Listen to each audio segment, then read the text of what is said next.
On Wednesday, the president of Venezuela, Nicolás Maduro, announced that the National Bolivarian Armed Forces had intercepted 2 drug trafficking aircraft from the north that violated Venezuelan airspace.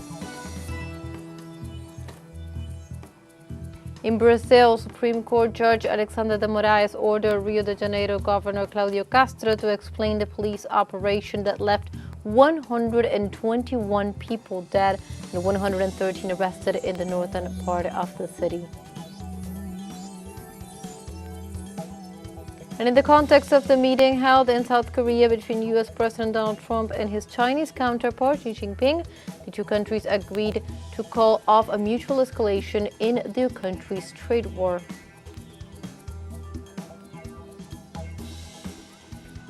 Hello and welcome to From the South. My name is Belen de los Santos. I'm from the teleSUR studios in Havana, Cuba.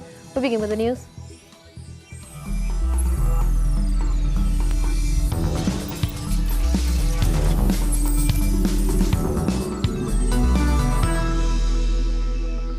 And on Wednesday, the president of Venezuela, Nicolás Maduro, announced that the National Bolivarian Armed Forces had intercepted 2 drug trafficking aircraft from the north that had violated Venezuelan airspace. During his visit to the De Cara al Rio commune, President Nicolás Maduro reiterated that mercenaries of the CIA had been captured and that they were planning to attack U.S. vessels. He also stated that the objective of this act was to blame Venezuela in order to justify an escalation or confrontation between the peoples of the region. On the other hand, President Nicolás Maduro also announced that he had submitted a constitutional consideration to the Supreme Court of Justice based on Article 130 of the Constitution of the Republic, which authorizes the stripping of nationality and the application of relevant measures to any citizen who acts as a traitor, joins a foreign army, and attempts to invade Venezuela. In this regard, the president specified that the defense will continue to be strengthened, as will the communal militias and popular defense units.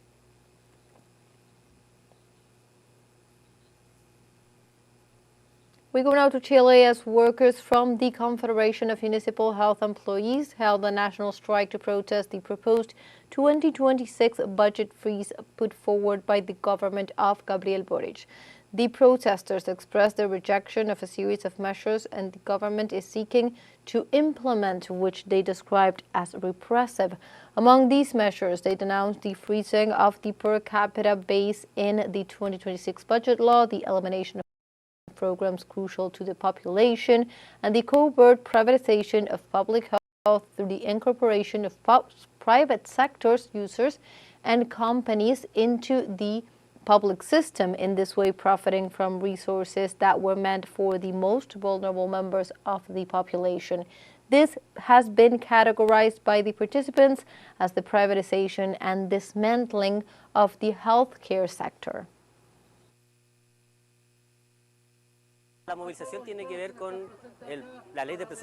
Well, the mobilization is related to the budget law that the government is presenting, which contemplates a 0% readjustment of the value of the contribution for primary care in child. This means that when medicines and supplies are already becoming more expensive in child, we are going to continue with the same values as in 2025.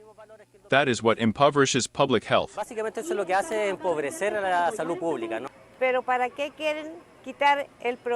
But why do they want to take away the program that helps us? We are self-reliable adults, and we serve the country. We are ready to work and move this country forward, because now we are a nuisance. We are not a nuisance.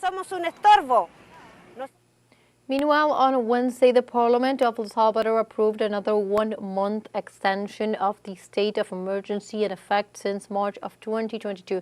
This is the 44th extension of the measure.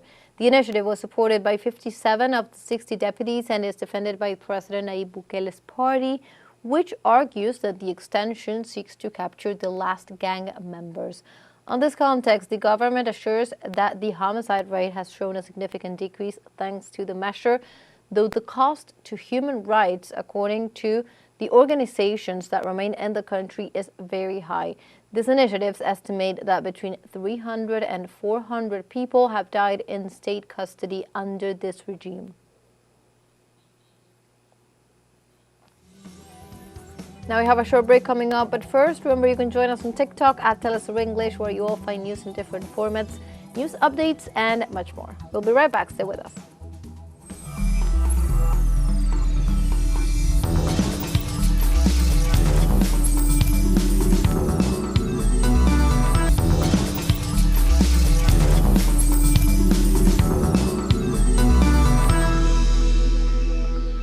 Welcome back to From the South. We continue with more information. In Brazil, Supreme Court Judge Alexandre de Moraes ordered Rio de Janeiro Governor Claudio Castro to explain the police operation that left 121 people dead and 113 arrested in the northern part of the city. The judge ruled that Governor Castro must clarify and explain the police maneuver, as was also requested by the National Human Rights Council. In this regard, Magistrate de Moraes will hold a hearing on November 3rd, to which the governor, police officers, and other persons involved in the operation must attend. De Moraes' ruling is part of the claim of non-compliance with the fundamental precept of the favelas, which monitors the problem of police lethality in Rio de Janeiro.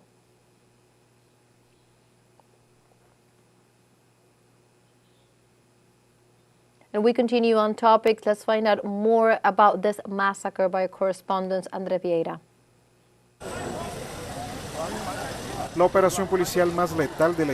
The deadliest police operation in Rio de Janeiro's history left more than 100 dead. Among those killed were 4 police officers. The others, mostly young black men, were considered disposable by Governor Claudio Castro, from the same party as Jair Bolsonaro. We are here, alongside the families, searching for the bodies, the friends who are out there in the woods, because they too are human beings like us. If it were my body that were there, they would also be searching for mine. I've been a criminal lawyer for years, and that extremely disastrous operation by the governor, and you see the result here. This is surreal. This reminds me of what Kedu Valongo was like with the massacre of black people from the African diaspora. According to the governor, it was an operation to halt the advance of Rio's largest criminal faction, but it turned into a massacre. Residents of Complexo do Olemo, one of the favelas affected by Tuesday's operation, spent Tuesday night collecting the bodies. Una operación sin planificación, previsible. An unplanned, predictable operation, one that strips all the rights of the workers of Rio de Janeiro. It deprives people of their right to come and go, because Governor Claudio Castro's security policy is one enforced with bullets. Claudio Castro es una política hecha a balas. A day after the massacre, the city streets are trying to return to normal between everyday violence and the people's desire for peace.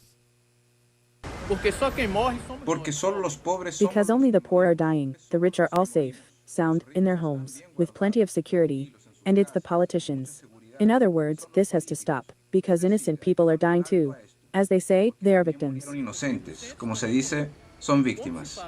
Necropolitics is the basis of the security model adopted by the extreme right that governs the state of Rio. André Vieira, Sebastián Soto, teleSUR, Brasil. And we move on to other topics. Mexico criticized the United States government's decision to revoke 13 air routes operated by Mexican Airlines, a measure that it warns will affect thousands of passengers. The U.S. Department of Transportation ordered the cancellation of these routes, accusing its southern neighbor of violating the bilateral air transport agreement. Mexican authorities are working to reverse the measure, which has caused significant concern in the industry. Airlines such as Aeromexico, Volaris, and Viva Aerobus warn of a severe impact on air services and connectivity between the two countries. The tension arises after months of complaints from Washington regarding alleged reschedulings at international airports Benito Juárez and Felipe Ángeles, which, according to the U.S., would benefit local airlines and hinder competition.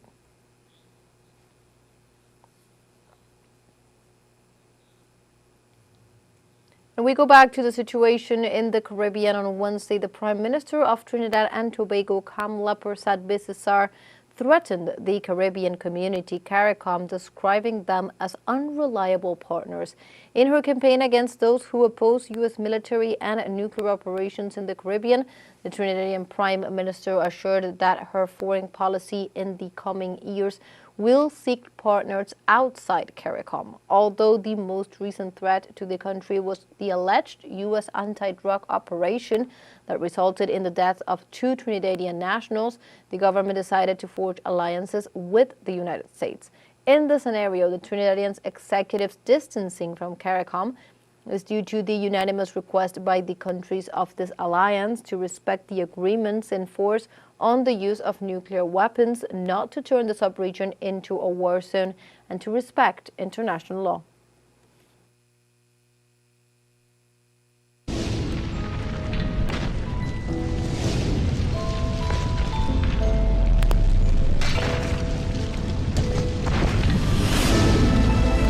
Moving on to other topics, Hurricane Melissa reduced its intensity to a Category 1 storm after leaving a trail of destruction and more than 30 fatalities in the Caribbean.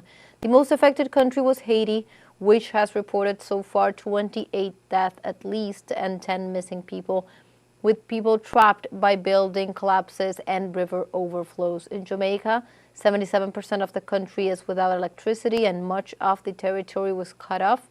Although only 8 deaths have been confirmed, Jamaican authorities warned that the death toll would rise as rescue operations continued.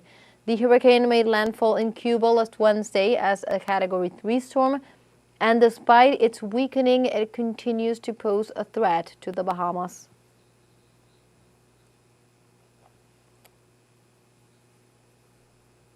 Precisely in this context, Cuba's President Miguel Díaz-Canel held the first assessment meeting in Havana after Hurricane Melissa hit the east of the country. The Cuban president highlighted the representative and the preventive work that was carried out in the previous days to the impact of Melissa, asserting that a group of measures were taken to face the hurricane during its passage. For his part, the president of the Cuban Institute of Meteorology warned that Melissa evolved rapidly, setting records in the region by intensifying from a tropical storm to a hurricane of great intensity in a matter of hours. Currently, despite the hurricane moving away from the country and towards the Bahamas, authorities remain on alert. Therefore, the Cuban president reminded that the nation has not entered yet the recovery phase, and it had not been officially declared as the risks such as interim storm surges persist.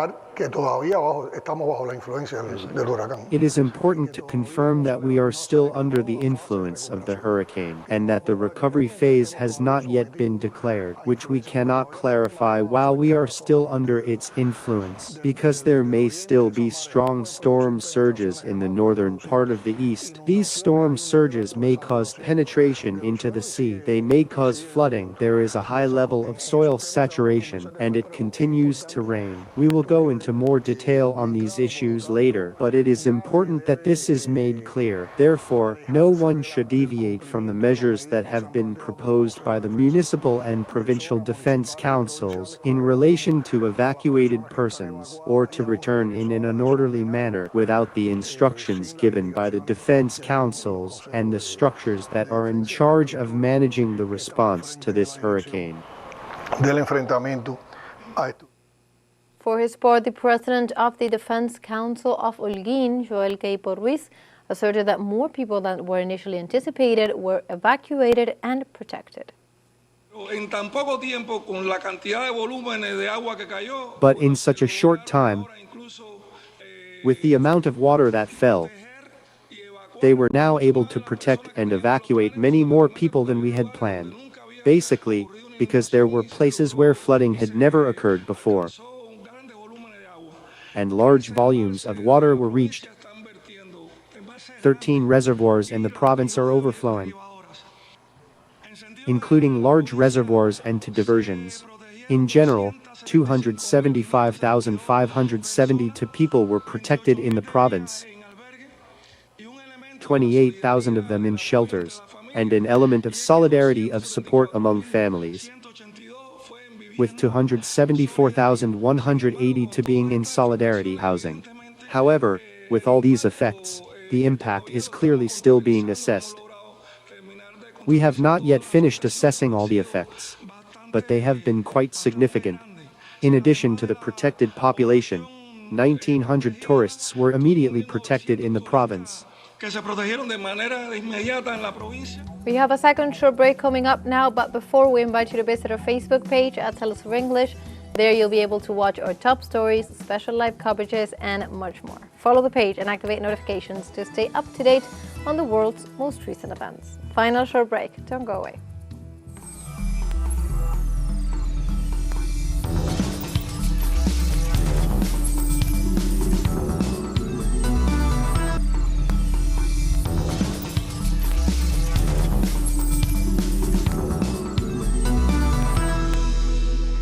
Welcome back to From the South. We continue with more information. In this case, we go to Colombia as criticism, questioning, and rejection are growing in response to the advocacy of violence on social media linked to sectors of the country's right wing during this pre-election period. Laura Gallego en Colombia se ha hecho visible en los últimos días. Laura Gallego in Colombia has become visible in recent days and during the pre-election period due to her recent social media content, which lacks moral limits, and whose plurality of content goes beyond excesses, making a clear justification for violence against the current president and a political pre-candidate. Contra el actual presidente y un precandidato político. In the desert, you have a gun with 1 bullet. They let you run for Petro and Daniel Quintero. Who do you shoot? A shot for Petro, at least. Bullet for Petro, or for Daniel Quintero.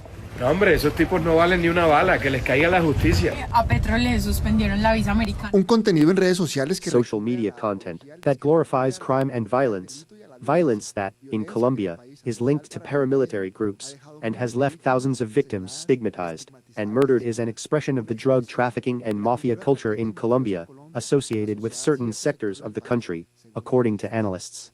Lo que esta mujer representa son esos intereses vinculados. What this woman represents are those interests linked to that conservatism, but tied to the logic of the landowning, paramilitary, drug trafficking groups, where any difference is resolved with bullets. Donde se resuelve con bala cualquier diferencia. Ellos llevan en el poder varias décadas. Eso está. They have been in power for several decades. It is documented. And this is a cultural expression of their political, economic, social, and of course, military domination. She feels supported by the dominant sectors. That is why she expresses herself time and time again. Por eso es que se expresa una y otra vez. Laura Gallego ha sido merecedora de contratos de trabajo. Laura has been awarded employment contracts with some council members belonging to the right-wing political party Democratic Center in Medellin, the capital of Antioquia. She conducted interviews with some prominent figures of this party, taking advantage of her close relationship with them, and issuing these kinds of judgments and expressions through her social media accounts. For analysts and some influencers, this attitude is highly reprehensible and should be met with social sanction, not censorship, but punishment. Creo que la sanción debe ser por parte de quienes estamos en las redes. I believe the sanction should come from those of us on social media. If you see this kind of behavior, it's clearly negative and must be rejected. But not to end our freedom of expression, to allow everyone to do and say whatever they want. I think there are very clear limits in the law that reach up to slander and libel. Beyond that, we should debate whether it should be allowed or not. We shouldn't censor, but we should reject and at least socially punish those who create that kind of content. Al menos socialmente a las personas que hacen esa clase de contenido. ¿Quién es el político más falso de Colombia? Gallego, después de estos fuertes agravios. After these strong offenses, Laura received a rejection from the organization of the National Beauty Contest in Colombia, to which she aspired to be a candidate for the Department of Antioquia, since its participants cannot issue statements related to politics, clarifying that they respect the institution. In addition to the criticism of Laura and the questioning of her expressions and calls, she could face criminal charges. Hernán Darío Tobar Gaitán, teleSUR, Bogotá, Colombia.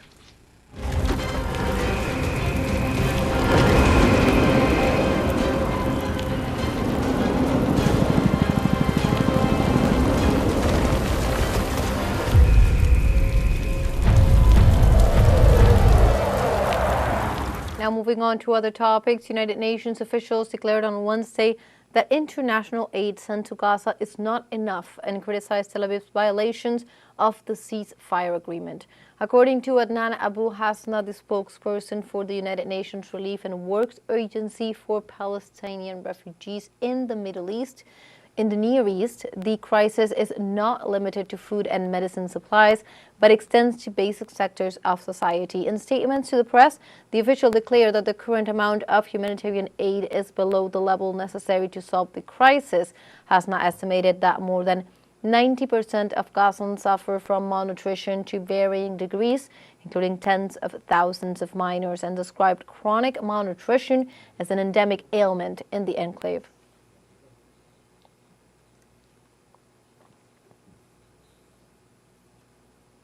Meanwhile, the World Health Organization and numerous humanitarian organizations are denouncing the genocide carried out by the paramilitary Rapid Support Forces in Western Sudan, where more than 1,500 people have been killed in the past 3 days alone.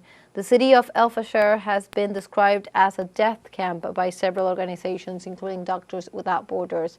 Paramilitary forces engaged in clashes with the Sudanese army reportedly opened fire on anyone attempting to flee the city. In this context, the Sudan Doctors Network has called the violence a genocide, while the World Health Organization confirmed that over 400 people were killed in a hospital during these attacks. On the other hand, Mohammed Hamdan Daglo, the paramilitary commander, acknowledged these events but denied responsibility for the massacre, which is now under investigation. Humanitarian groups warned that the crisis in Darfur could escalate further, urging the international community to take urgent action.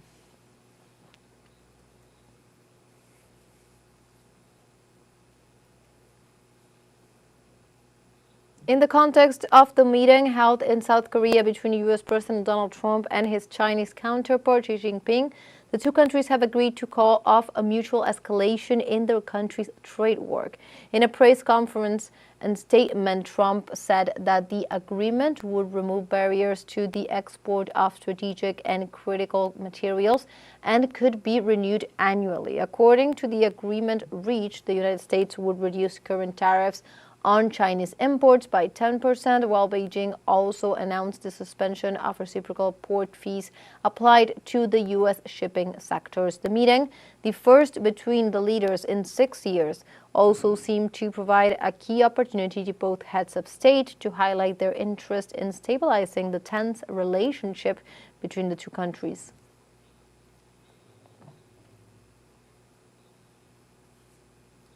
Under the deal, China agreed to defer its planned export controls on rare earths, while the U.S. is set to drop a threatened 100% tariff on Chinese goods. President Trump also said that he would lower a 20% fentanyl-related tariff to 10% after Xi Jinping agreed to allegedly work very hard to stem flows of the synthetic opiate.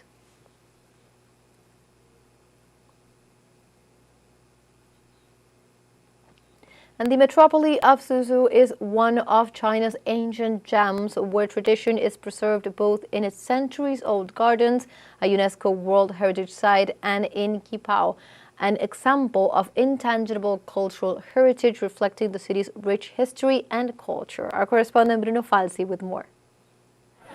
In southern China lies the historic city of Suzhou, with over 2,000 years of history. Its famous museums and gardens, a UNESCO World Heritage Site, are visited by millions of tourists every year, such as the humble Administrator's Garden, built in the 16th century. Yes, I recently visited the Shushu Museum, the Shushu Bay Museum, the Humboldt Administrator's Garden Museum, the Six Joys Museum, the Ming Dynasty Embroidery Museum, and many others. I love them all, and above all, I would recommend the Humboldt Administrator's Garden because it's huge. It's one of the 4 most important and well-known gardens in all of China, and it has mountains, ponds, lakes. It's very beautiful, and transportation is very convenient. Tourists from all over China come here. The garden, with its pavilions, bridges, and lakes, combines water, rocks, bamboo, plants, and architecture, creating a harmonious landscape in the heart of the city. Each element represents the philosophy of ancient scholars, inviting contemplation and reflection. Going to talk about the design of the yard. We have these bamboos here, and to the right side we have Taihu rocks. Of course they are from Suzhou. To the left side, these are from Anhui Lingbi rocks. And as a very famous scholar Su Dongpo once said, he would rather eat without meat than live without bamboo. So bamboo for him is really important. Scholars think bamboos, they are modest, because if you look at the bamboos, they are hollow. Yeah, these are hollow. Yeah. So that is the spirit of the scholar. That's why they are always in pursuit of the bamboo spirit. Suzhou is also renowned for its intangible cultural heritage, especially qipao making and embroidery. These traditional techniques are kept alive, reclaiming their cultural value and national pride, and connecting tradition with modern life. People realize the importance of their own culture of China, so it rises again. And this kind of traditional clothes contains really interesting aesthetics. As you can see, there are bright contrasts here in the qipao, and also this kind of skills is called like Suzhou embroidery. It's kind of like a really traditional technique that we have in our culture. So this kind of clothes combines both culture significance and also, let's say, the pride of our Chinese people. In Suzhou, the centuries-old gardens and the qipao reflect the richness of its cultural heritage, where tradition and modernity met, solidifying the city as a global benchmark for history and culture. Bruno Falsi, Suzhou, China, for teleSUR. And like this, we have come to the end of this news brief. You can find these and many other stories on our website at telesurenglish.net. Also join us on social media. We are on Facebook, X, Instagram, Telegram, and TikTok as well. For teleSUR English, my name is Belén de los Santos. Thank you for watching.